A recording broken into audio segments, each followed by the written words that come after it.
কালকে তো রাখি, তোমার ননদ আসবে।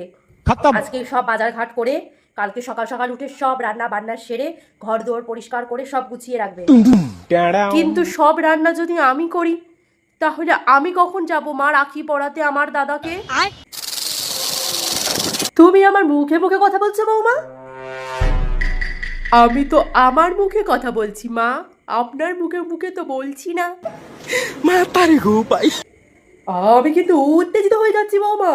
এবার কিন্তু ছেলে আসলে আমি সব বলবো ওকে। বলুন, আপনার ছেলেও বলছিল যে দিনকে দিন আপনার নাটকটা নাকি বেড়েই চলেছে, আর নেওয়া যাচ্ছে না। চুপচাপ সব রান্না করে তারপরেই তুমি যাবে। চুপচাপ আপনি আর আপনার গুণধরী মেয়ে দুজনে মিলে রান্না করে রাখবেন, না হলে মেয়েকে বলে দিন এইবার রাখিতে আর আসতে হবে না। বেশি কথা বলা বন্ধ করো। চুপ তো এবার আপনি করবেন, না হলে রাখি বন্ধনকে বলা হয় রক্ষা করার বন্ধন। এবার আপনাকে আর আপনার মেয়েকে কিন্তু কোনো রাখি বাঁচাতে পারবে না।